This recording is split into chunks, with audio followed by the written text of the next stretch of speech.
Hi friends, मैं आकांक्षा शर्मा जी की with आकांक्षा में आपका स्वागत करती हूँ। फ्रेंड्स, महिला पर्यवेक्षक की तैयारी के लिए मेरे चैनल पर प्रैक्टिस सेट में आपको करवा रही हूँ। 2 प्रैक्टिस सेट में आपको करवा चुकी हूँ और ये हमारा तीसरा प्रैक्टिस सेट है। बहुत ही शानदार, अति महत्वपूर्ण, बहुत महत्वपूर्ण क्वेश्चन मैं आपको इसमें करवा रही हूँ। ऐसे प्रश्न जो एग्ज़ाम में जिस तरह का क्वेश्चन पूछा जाता है और जो अलग अलग स्टेट में सुपरवाइज़र का एग्ज़ाम हुआ है उसके अकॉर्डिंग हम ये करने वाले हैं। नोटिफिकेशन आप लोग सोच रहे होंगे नोटिफिकेशन अभी तक नहीं आया है। नोटिफिकेशन देखिए, ऑर्डर पास हो गया है तो चुनाव के पहले पहले नोटिफिकेशन ज़रूर आ जाएगा। भले आपका एग्ज़ाम चुनाव के बाद हो जाए लेकिन नोटिफिकेशन पहले ज़रूर हो जाएगा। नोटिफिकेशन ज़रूर पहले आ जाएगा, तो आप लोग अपनी तैयारी को जारी करके रखिए। अब और ये क्वेश्चन है जो जिन लोगों ने भी हमारे नोट्स लिए हैं उनको तो ये पीडीएफ ग्रुप में मिल जाती है। जिन्होंने नहीं लिए हैं तो वो कॉपी पेन लेकर नोट डाउन करते जाइएगा जो जो भी क्वेश्चन मैं करवा रही हूँ और उसके अंतर्गत जो भी मैं करवाऊँगी। तो चलिए स्टार्ट करते हैं। पहला क्वेश्चन है, बीसीजी का टीका शिशु के जन्म के तुरंत बाद लगाया जाना चाहिए, लेकिन अगर ऐसा नहीं होता तो शिशु को यह टीका जन्म के बाद कब तक लगाया जा सकता है। ऐसे क्वेश्चन व्यापम पूछता है, इसलिए ऐसे क्वेश्चन की आपको बहुत अच्छे से तैयारी कर लेनी चाहिए। सबसे पहले बीसीजी के बारे में पढ़ लेते हैं। बैसिलस, बीसीजी का फुल फॉर्म क्या होता है? Bacillus Calmette Guerin. बीसीजी का फुल फॉर्म क्या होता है? बीसीजी का फुल फॉर्म होता है बैसिलस कैलमेट गुएरिन। बीसीजी का फुल फॉर्म होता है और ये मुख्यतः टीबी की रोकथाम के लिए लगाया जाता है। जिन देशों में ये टीबी फैली हुई होती है वहाँ स्वस्थ शिशुओं को इसकी एक खुराक जन्म के जितना जल्दी हो सके, जन्म के बाद उतने जल्दी देने की सलाह दी जाती है। जन्म लेने के 24 घंटे के भीतर ही बीसीजी का टीका दिया जाता है, ये आप याद रखना। जो भी अस्पताल या किसी अन्य संस्थान में जन्म लेते हैं वो जैसे ही जन्म लेते हैं उनको 24 घंटे के बाद ये टीका दे दिया जाता है। लेकिन ये 2 फैक्ट तो आप याद रखना, इसका फुल फॉर्म याद रखिएगा। इसका जो फुल फॉर्म है वो याद रखिएगा, बैसिलस कैलमट गुएरिन। और इसके बाद ये याद रखिएगा कि जैसे ही शिशु जन्म लेता है जन्म के 24 घंटे बाद उसको ये टीका लगा देते हैं। तो बैसिलस का फुल फॉर्म और जन्म के 24, ये पूछ सकते हैं बीसीजी का टीका कब लगाया जाना चाहिए, तो जन्म के 24 घंटे बाद लगाया देना चाहिए। इसको पोलियो की जीरो खुराक ऐसा बोला जाता है कि बीसीजी का टीका पोलियो की जीरो खुराक और हेपेटाइटिस बी का टीका लग जाना चाहिए जन्म लेने के 24 घंटे के भीतर। पोलियो की जीरो खुराक और हेपेटाइटिस बी का टीका भी इसी के साथ लगाने की सलाह दी जाती है।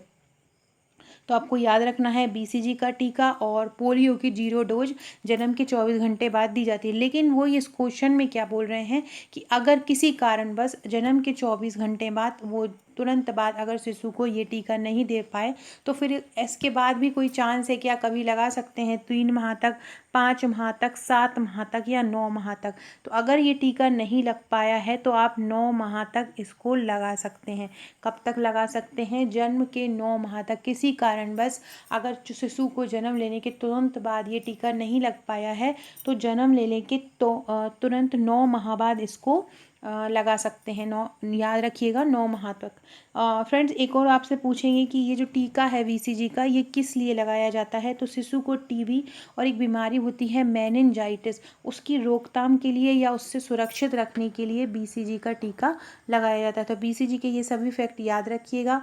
बीसीजी का फुल फॉर्म याद रखिएगा, बैसिलस कैलमेट गुएरिन। जन्म के तुरंत बाद दिया जाता है, लेकिन अगर किसी कारणवश ये नहीं दे पाए तो जन्म के 9 माह तक इसको दे सकते हैं। टीबी की रोकथाम करने के लिए ये दिया जाता है।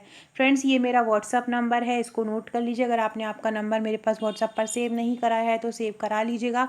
सभी लोग कमेंट जरूर किया कीजिए, कमेंट से पता रहता है कि कौन कौन सुपरवाइज़र की तैयारी कर रहे हैं और कौन कौन मेरे वीडियोज़ देख रहे हैं। तो सभी लोग कमेंट करके ज़रूर बताया कीजिए। डिस्क्रिप्शन बॉक्स में आपको मेरे व्हाट्सअप टेलीग्राम ग्रुप का लिंक मिल जाएगा, उसको ज्वाइन कर लीजिएगा। वहाँ से आपको महत्वपूर्ण अपडेट मिलता रहेगा, महत्वपूर्ण क्वेश्चन भी मिलते रहेंगे, तो आप उसको ज्वाइन कर लीजिएगा। स्पेशली महिला सुपरवाइज़र के लिए बनाया है। अगला क्वेश्चन है, बच्चों को बीसीजी का कितना टीका लगाना होता है? बच्चे को बीसीजी का कितना टीका लगाना होता है? 1, 2, 3 या 4। बीसीजी मैंने अभी आपको बताया है, बैसिलस कैलमेट गुएरिन इसका फुल फॉर्म होता है। मोस्टली ये टीबी की रोकथाम के लिए लगाया जाता है और एक खुराक दी जाती है जन्म के तुरंत बाद। कितनी? 1। तुरंत बाद जन्म के एक खुराक दी जाती है और इसको टोटल बीसीजी का जो टीका लगता है बच्चों को वो एक ही लगता है। बच्चे को बीसीजी का कितना टीका लगाया जाना चाहिए, तो आपको याद रखना है बच्चे को बीसीजी का कितना टीका लगाना चाहिए। एक ही बच्चे को बीसीजी का टीका लगाना चाहिए। ओरल पोलियो वैक्सीन पिलाना चाहिए और हेपेटाइटिस बी का टीका लगाना चाहिए। 3 टीके बच्चे को जन्म के तुरंत बाद लगाना चाहिए।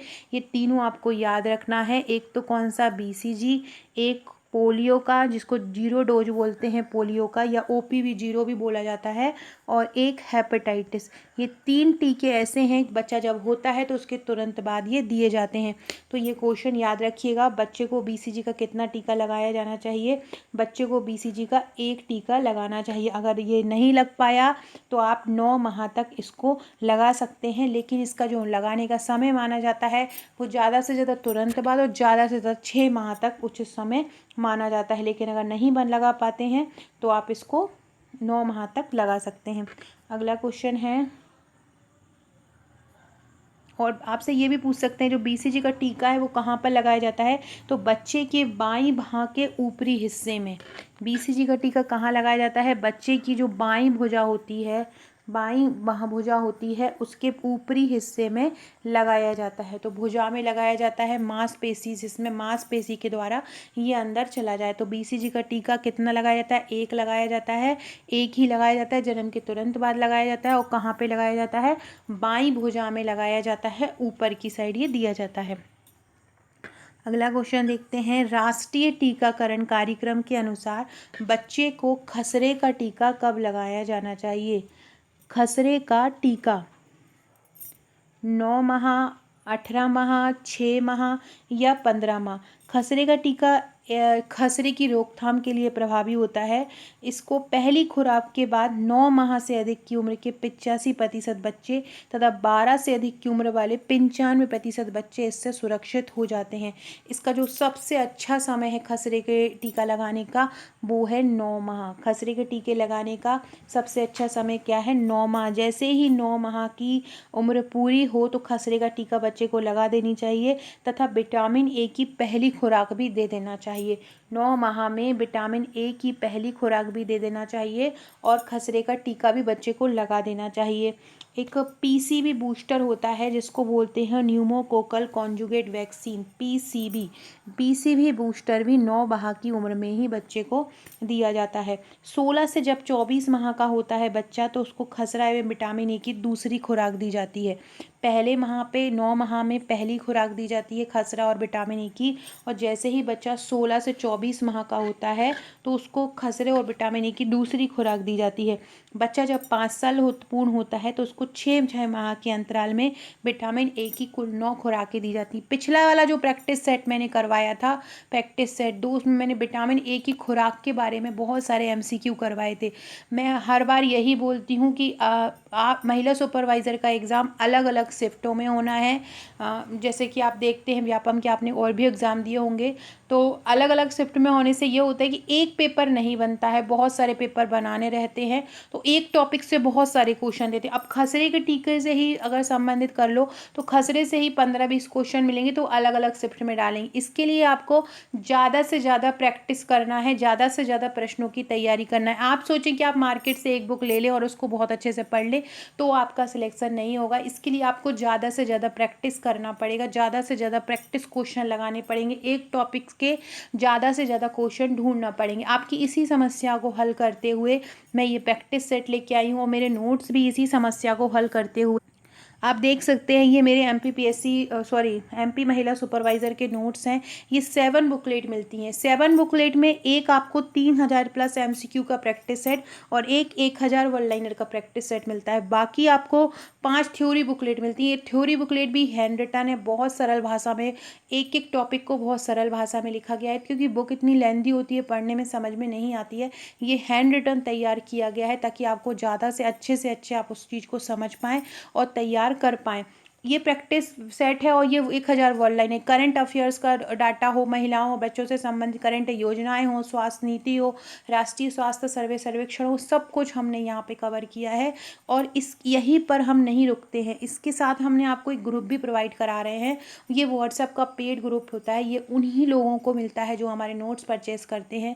इस ग्रुप में भी आपको हजारों प्रश्नों की प्रैक्टिस कराई जाएगी। नोट्स के तो अलग ही क्वेश्चन है, इसके अलावा ग्रुप में भी मैं डेली प्रोवाइड कराती हूँ। ये मेरे जितने भी मैं वीडियोस बनाती हूँ उनकी पीडीएफ भी मैं उसी ग्रुप में देती हूँ, जो आपको नोट्स लेने पर मिलता है। साथ ही साथ अलग से भी बहुत सारे, जैसे कि अगर पोलियो का भी क्वेश्चन है तो पोलियो से ही संबंधित कितने सारे क्वेश्चन एक साथ डाल देती हूँ। किसी कोई डाटा है, जैसे कि जन्म दर है, मृत्यु दर है, कब कितनी, कहाँ पे थी, मध्य प्रदेश की कितनी है, भारत की कितनी है, इससे संबंधित को सब कुछ मैं वो ग्रुप में प्रोवाइड करती हूँ। जैसे ही नोटिफिकेशन आएगा ग्रुप में और पढ़ाई की गति तीव्र हो जाएगी। तो अगर आप हमारे सुपरवाइजर के नोट्स लेना चाहते हैं तो उसका चार्ज है 1399 प्लस 100 कुरियर है। भारत में कहीं भी आप रहते हो 7 से 8 वर्किंग डेज में आपके पास पहुंच जाएगा। अगर आप किसी गांव में रहते हैं तो पोस्ट ऑफिस के द्वारा पहुंच जाएगा। डिस्टेंस के अकॉर्डिंग आपका कुरियर चार्ज बढ़ता है। तो अगर आप ये लेना चाहते हैं तो आप मुझे व्हाट्सअप कर सकते हैं। 3000 MCQ का एक प्रैक्टिस सेट आपको मिल जाएगा। ये देखिए, इस प्रकार से प्रैक्टिस सेट आपके घर पहुंचेगा। वाइंडिंग किया हुआ ये प्रैक्टिस सेट है, इसमें सभी प्रकार के MCQ हैं। मैथ रीजनिंग के भी हैं, पोषण के भी हैं, स्वास्थ्य नीति के भी हैं, अधिनियम के भी हैं। हर तरह के प्रैक्टिस प्रश्न कवर किए हैं। इस तरह की पूरे नोट्स आपको, बुकलेट आपके घर पे आपको पहुंच जाएंगी। तो अगर आप ये लेना चाहते हैं तो आप मुझे व्हाट्सअप कर सकते हैं। साथ ही मेरे इतने इंपॉर्टेंट कोई क्वेश्चन है वो भी आपको ग्रुप में मिलते रहेंगे और आपका 100% सिलेक्शन महिला सुपरवाइजर में ज़रूर होगा। आपको कुछ नहीं करना है, आप मुझे व्हाट्सअप करेंगे। ये मेरा व्हाट्सअप नंबर इस बुकलेट में दिया है। व्हाट्सअप करके आपको मुझे हाय लिख के बताना है कि आपको सुपरवाइजर के नोट्स लेना है और आपको अपना पूरा एड्रेस भेजना है, नाम, एड्रेस, पिन कोड और 2 मोबाइल नंबर सहित। इसके बाद मैं आपको पेमेंट नंबर दूंगी, आपको पेमेंट करना है, पेमेंट करके स्क्रीनशॉट देना है। जैसे ही पेमेंट मेरे पास रिसीव होता है हम आपको एक ग्रुप से जोड़ देते हैं। तुरंत आपकी तैयारी स्टार्ट हो जाती है और 7 से 8 वर्किंग डेज में आपके पास नोट्स पहुंच जाते हैं। तो अगर लेना चाहेंगे तो आप मेरे को व्हाट्सअप कीजिएगा। अगला क्वेश्चन देखते हैं।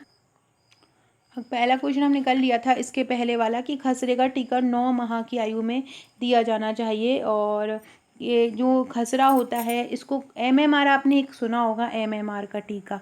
MMR टीका में खसरा भी आ जाता है। MMR को बोलते हैं खसरा, मम्स और रूबेला। ये तीनों टीके मिलाकर MMR कहलाता है। तीनों बीमारियों से बच्चों और वयस्कों की ये रक्षा करता है। आपसे पूछें कि जो खसरे का टीका क्यों लगाया जाता है, अगर खसरा आपको नहीं दें या खसरा अगर देंगे कि खसरा से बचाव के लिए लगाया जाता है तो आप तो तुरंत आंसर लगा देंगे।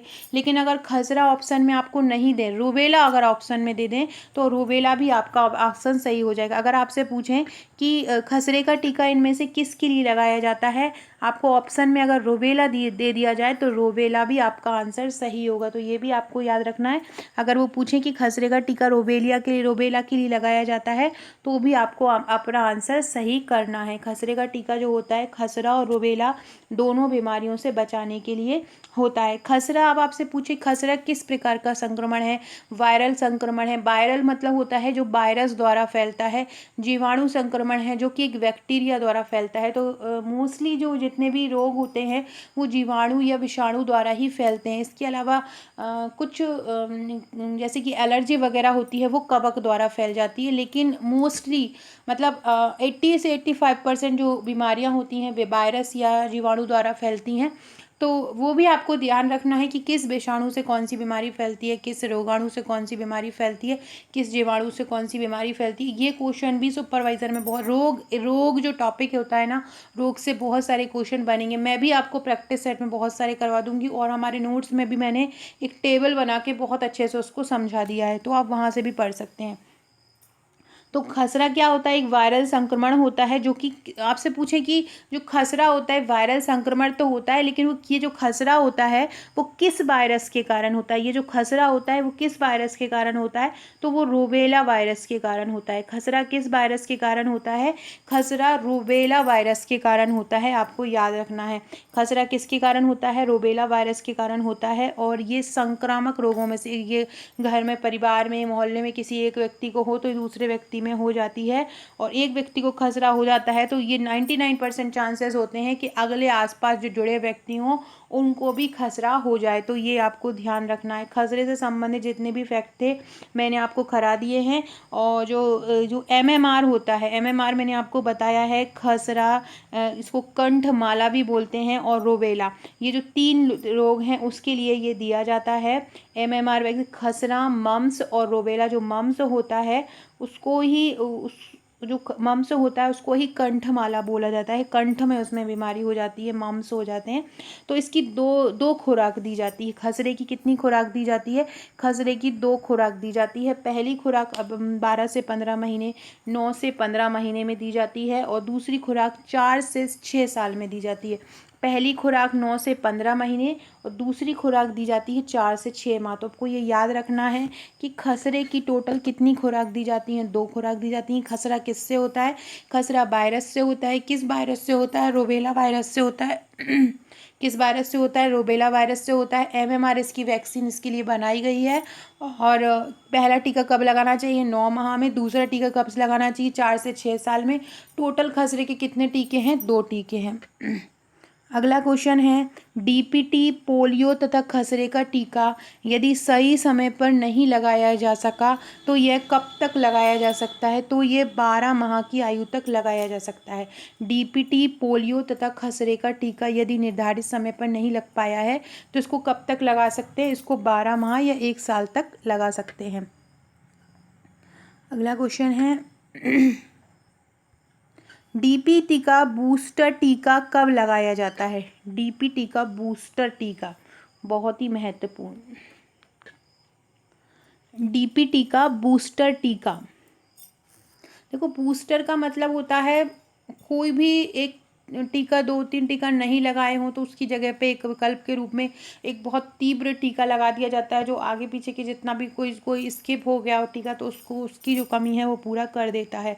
तो DPT जो वो टीका होता है वो 3 संक्रामक रोगों के लिए, ये DPT जो नाम दिख रहा है आप, ये एक बीमारी के लिए नहीं होता। DPT 3 बीमारियों के लिए दिया जाता है जिसमें D से होता है डिप्थीरिया, P से होता है पर्टूसिस, पर्टूसिस मतलब होता है काली खांसी, और T से होता है टिटनेस। तो याद रखना D का फुल फॉर्म क्या होता है? डिप्थीरिया। P से क्या हो जाएगा? P से हो जाएगा पर्टूसिस और T से हो जाएगा टिटनेस। 3 बीमारियों के लिए दिया जाता है, ये भी आपको याद रखना है। DPT, आपसे पूछें कि DPT का जो टीका है वो कितनी बीमारियों के लिए दिया जाता है, तो 3 बीमारियों के लिए दिया जाता है। कौन कौन सी के लिए दिया जाता है? डिप्थीरिया, काली खांसी और टिटनेस, ये 3 बीमारियों के लिए दिया जाता है। इसको DTP या DTWP भी कहा जाता है। किस किस के लिए? डिप्थीरिया, पर्टूसिस और टिटनेस। पर्टूसिस को क्या बोला जाता है? पर्टूसिस को काली खांसी बोला जाता है, ये भी आपको याद रखना है। और ये संयोजित टीका की श्रेणी हो, ये जो तीनों DPT के जो तीनों टीके हैं जो तीनों बीमारियों के लिए जो दिए जाते हैं, ये जो तीनों बीमारियों के लिए जो दिए जाते हैं, तीनों की तीनों ही संक्रामक बीमारियां हैं जो मनुष्य को होने वाले संक्रामक रोगों से बचाव करता है। काली खांसी उत्पन्न करने वाले जो जीव होते हैं उनको मार देता है जो ये टीकाकरण टीका होता है। तो ये आपको ध्यान रखना है। ये टीका कब लगता है आपसे पूछे तो 5 से 6 वर्ष, 10 वर्ष और 16 वर्ष के बच्चों को DPT का टीका लगाया जाता है। DPT का टीका लगाना जरूरी है। इसके अलावा DPT की जो वैक्सीन है, जब बच्चा का महीने में जो 2, 4, 6 या 18 माह का होता है तब भी इसकी कुछ डोज दे दिए जाते हैं। अब आपसे पूछ रहे हैं कि इसका बूस्टर टीका कब लगाया जाता है? तीसरा टीका लगने के 1 साल बाद। सभी टीका समय पर लगे हों तो 16 से 24 माह की आयु में, दोनों में से कोई भी। तो DPT का बूस्टर टीका इन दोनों में से किसी भी कोई सिचुएशन बनी हो तब ये लगाया जाता है।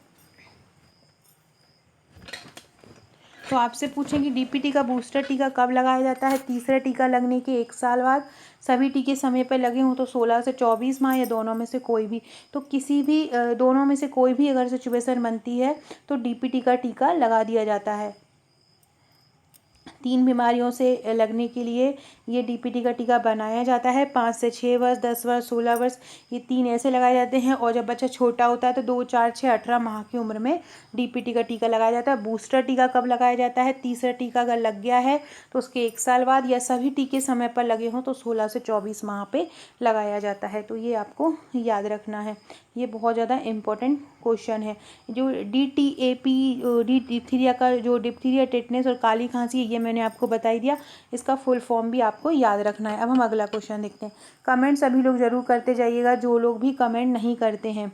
पोलियो के सभी टीके यदि सभी समय पर लगे हों तो पोलियो का बूस्टर टीका कब लगाया जाता है? यदि पोलियो के सभी टीके समय पर लगे हों, पोलियो की तीसरी खुराक के 1 साल बाद, पोलियो की तीसरी खुराक के 6 माह बाद, बच्चों की 16 से 24 माह की आयु में, या ए तथा बी जो भी पहले हो। 16 से 24 माह की आयु में बूस्टर टीका नहीं लगाया जाता है, लेकिन तीसरी खुराक के 1 साल बाद या तीसरी खुराक के 6 माह बाद, ये 2 ऐसे तरीके हैं जब बच्चे को टीका लगाया जाता है। कब कब? तीसरी खुराक के 1 साल बाद और तीसरी खुराक के 6 माह बाद। ये दोनों में से कोई भी एक अगर सिचुएशन बनती है तो पोलियो का बूस्टर टीका लगाया जाता है। ऊपर हमने DPT का बूस्टर टीका पढ़ा था और अभी हमने पोलियो का बूस्टर टीका पढ़ा है। पोलियो का बूस्टर टीका पोलियो की तीसरी खुराक के 1 साल बाद या पोलियो की तीसरी खुराक के 6 माह बाद, दोनों में से कुछ भी हो सकता है। इसमें क्या होता है कि एक एक्टिव जो टीका है वो बच्चे के शरीर में डाल दिया जाता है, तो वो ज़्यादा जल्दी से इफ़ेक्ट करता है, बहुत जल्दी से इफ़ेक्ट कर देता है। जो बच्चा पुराने टीके नहीं ले पाया हो तो वो इसके द्वारा अपनी खुराक पूरे कर लेता है। पोलियो टीके की पहली खुराक जन्म के तुरंत बाद दी जाती है और देनी होती है, लेकिन ये लोग बच्चे स्किप कर जाते हैं। कभी किसी बच्चे की तबीयत ख़राब हो तो फिर इसे 1 से 2 महीने उम्र के बीच दे दी जाती है। दूसरी खुराक फिर 4 महीने में दी जाती है। तीसरी खुराक का टीका फिर निरूपण निर्भर करता है, फिर यह 6 से 18 महीने में दी जाती है। तो इस प्रकार ये अलग अलग दी जाती है। जो पोलियो का जो टीका होता है 2 प्रकार का होता है। एक होता है ओरल पोलियो वैक्सीन, जिसे मुंह से दिया जाता है, और एक होता है इनएक्टिवेटेड पोलियो वैक्सीन, जिसको इंजेक्शन से दिया जाता है। ये भी आपसे पूछ सकते हैं जो पोलियो के टीके होते हैं वो कितने प्रकार के होते हैं? 2 प्रकार के होते हैं। तो ये सभी चीज़ें आपको लेना, जन्म के लेने के 24 घंटे के भीतर इसको पिला देना चाहिए पोलियो के भी। और उसके अलावा 6वें, 10वें व 14वें सप्ताह में पोलियो का टीकाकरण कराना चाहिए। 16 से 24 महीने में इसका बूस्टर डोज भी दे देना चाहिए। और पोलियो एक संक्रामक रोग है जो पोलियो विषाणु के कारण होता है। पोलियो कैसा रोग है? पोलियो एक संक्रामक रोग है जो पोलियो विषाणु के कारण होता है। पोलियो की जो टीकाकरण की जो खोज की थी वो एक साल्क ने की थी। किसने की थी? साल्क ने पोलियो की खोज की थी। और ओरल वैक्सीन जो बनाई थी वो सोवेन ने बनाई थी। ओरल वैक्सीन कौन ने बनाई थी? ओरल वैक्सीन बनाई थी सोवेन ने। पोलियो की जो ओरल वैक्सीन है, पोलियो हमेशा पिलाई जाती है पोलियो की दवाई बच्चों को, और ये कैसी वैक्सीन है? इसको किसने विकसित किया था? सोवेन ने विकसित किया था।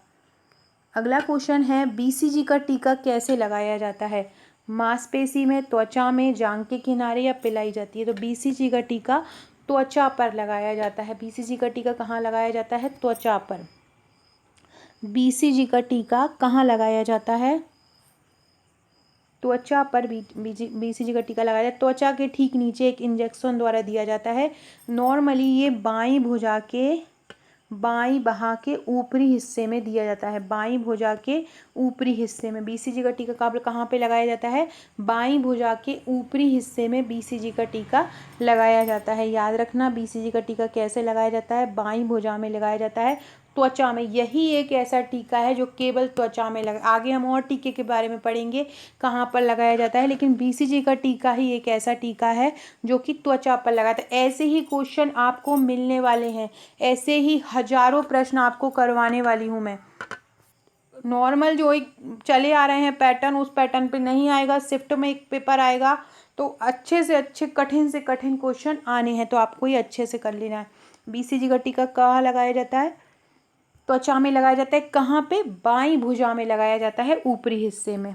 TT का टीका कहाँ लगाया जाता है? TT का टीका कहाँ लगाया जाता है? मांसपेशी में, त्वचा में, जांघ के किनारे, या पिलाई जाती है? TT को बोला जाता है टिटनेस टॉक्साइड। TT को क्या बोला जाता है? टीटी को बोला जाता है टिटनेस टॉक्साइड। टीटी को बोलते हैं, क्या बोलते हैं? टिटनेस टॉक्साइड बोलते हैं। और ये कहाँ लगाया जाता है? ये मांसपेशी में लगाया जाता है। गर्भवती महिलाओं को गर्भवती के दौरान ये टिटनेस या टिटनेस टॉक्साइड या टीटी के 2 टीके लगाए जाते हैं। टीटी के कितने टीके लगाए जाते हैं? 2 टीके लगाए जाते हैं। गर्भवती महिलाओं को ये लगाए जाते हैं। कहाँ पे लगाए जाते हैं? ये मांसपेशियों में लगाए जाते हैं। जांघ में, जांघ की जो मांसपेशी होती है वहाँ पर ये लगाया जाता है। फ्रेंड्स, ये आकांक्षा 1957 मेरी इंस्टाग्राम आईडी है। अगर आपने मुझे इंस्टा पर फॉलो नहीं किया है तो फॉलो ज़रूर कीजिएगा। चैनल को सब्सक्राइब नहीं किया है तो वो भी कीजिएगा। अगला है डीपीटी का टीका कहाँ लगाया जाता है? डीपीटी का टीका भी मांसपेशी में लगाया जाता है। डीपीटी का टीका कहाँ लगाया जाता है? मांसपेशी में लगाया जाता है। बहुत ही महत्वपूर्ण क्वेश्चन है, याद रखिएगा। डीपीटी का टीका कहाँ लगाया जाता है? तो डीपीटी का टीका मांसपेशी में लगाया जाता है। अगला है खसरे का टीका कहाँ लगाया जाता है? खसरे मांसपेशी में, त्वचा में, जांघ के किनारे या पिलाई जाती है। तो खसरे का टीका भी मांसपेशी में लगाया जाता है। खसरे का टीका भी कहाँ लगाया जाता है? मांसपेशी में। ये देखो, दोनों तीनों फैक्ट याद रखो। डीपीटी का टीका भी कहाँ पे? मांसपेशी में। और खसरे का टीका भी मांसपेशी में। ये बच्चे के जन्म के समय लगाया जाता है, तो ये कहाँ पर लगाया जाता है? मांसपेशी में लगाया जाता है। इसके अलावा टीटी का कहाँ लगाया जाता है? टीटी का भी मांसपेशी में लगाया जाता है। बीसीजी का कहाँ लगाया? केवल बीसीजी ऐसा है जो त्वचा में लगाया जा रहा है। बाकी के आप सभी देखेंगे तो बाकी के सभी कहाँ पे लगाए जा रहे हैं? बाकी के सभी मांसपेशी में लगाए जा रहे हैं। खसरे का टीका भी कहाँ पे लगाया जा रहा है? मांसपेशी में। इसका क्वेश्चन बहुत ही सरल है। पोलियो के टीके कहाँ लगाए जाते हैं? तो पोलियो के टीके लगाए नहीं जाते हैं, पोलियो पिलाई जाती है दवाई। ओरल वैक्सीन होती है जो बच्चे को तुरंत बाद दी जाती है। तो पोलियो के टीके कहाँ लगाए जाते हैं? तो पोलियो की दवाई जो है वो पिलाई जाती है। बहुत महत्वपूर्ण है, क्या की जाती है? पोलियो की दवाई पिलाई जाती है। अगला क्वेश्चन है तपेदिक रोग किससे होता है? तपेदिक मतलब होता है टीबी। ट्यूबरक्लोसिस एक बैक्टीरिया होता है, उसके द्वारा ये टीबी हो जाती है। तपेदिक रोग मतलब होता है टीबी। टीबी मतलब होता है ट्यूबरकुलोसिस। यह एक गंभीर संक्रामक और बैक्टीरिया मतलब जीवाणु से होने वाली बीमारी है। और तपेदिक रोग में क्या प्रभावित होता है? फेफड़ा प्रभावित होता है। तपेदिक रोग किसको प्रभावित करता है? फेफड़े को प्रभावित करता है। और ये जानलेवा बीमारी होती है। कैसी होती है? जानलेवा बीमारी होती है। माइकोबैक्टीरियम ट्यूबरकुलोसिस नामक जीवाणु से होती है। इसको छूत या संक्रामक बीमारी भी कहते हैं। ये एक व्यक्ति से दूसरे व्यक्ति में हवा में सांस लेने से फैल जाती है। और ये टीबी जो रोग होता है ये फेफड़ों को बहुत बुरी तरह से प्रभावित कर देता है। इससे खांसी आती है, तो ये आपको याद रखना है। अगला है गलघोंटू रोग। गलघोंटू रोग बैक्टीरिया से होता है या विषाणु से होता है या फंगस से होता है या प्रोटोजोआ? देखो, ये बैक्टीरिया से होता है गलघोंटू रोग। ये मुख्यतः जो गाय और भैंसें होती हैं उनको लगता है, मानव में ये रोग नहीं होता है। इसको घूर का, घोंटुआ, असड़िया भी रोग भी कहा जाता है। ये रोग अगर पशुओं को हो जाता है ना, तो इस रोग से पशुओं की मृत्यु हो जाती है। तो ये आपको याद रखना है। गलघोंटू रोग, गलघोंटू रोग किसको होता है, किसके द्वारा होता है? ये बैक्टीरिया द्वारा होता है। और नॉर्मली ये जानवरों को, जो गाय भैंस होती है उनको, ये बकरी होती है उनको ये रोग जो है वो देखने को दिया जाता है। और डिप्थीरिया जो है, कहीं कहीं पर बोला जाता है कि जो डिप्थीरिया है उसको भी गलघोंटू रोग बोला जाता है। डिप्थीरिया रोग का भी दूसरा नाम बोलते हैं कि गलघोंटू किस बीमारी का अन्य नाम है? तो वो डिप्थीरिया को ही गलघोंटू रोग भी कहा जाता है। मानव में दो डिप्थीरिया भी जीवाणु के द्वारा होता है, और जो गलघोंटू होता है वो भी जीवाणु मतलब बैक्टीरिया द्वारा होता है। अगला है काली खांसी रोग किससे होता है? पर्टूसिस जिसको बोलते हैं। काली खांसी रोग किस बैक्टीरिया से होता है? ये आप ध्यान रखिए। देखो, काली खांसी को हम बोलते हैं पर्टूसिस, तो ये पर्टूसिस नामक बैक्टीरिया से ही होता है। काली खांसी रोग एक बैक्टीरिया का नाम होता है बोर्डेटेला पर्टूसिस। बोर्डेटेला पर्टुसिस नाम से होती है। काली खांसी को पर्टुसिस ही बोलते हैं और ये बोर्डेटेला पर्टुसिस द्वारा ही फैलती है। तो काली खांसी रोग किससे होता है? बैक्टीरिया के द्वारा होता है और खांसी के माध्यम से ये अन्य लोगों को भी ये फैला देता है। तो काली खांसी किससे होता है? बैक्टीरिया से। कौन सी बैक्टीरिया से होता है? आप तो पर्टुसिस याद रखिएगा कि पर्टुसिस बैक्टीरिया से काली खांसी रोग हो जाता है।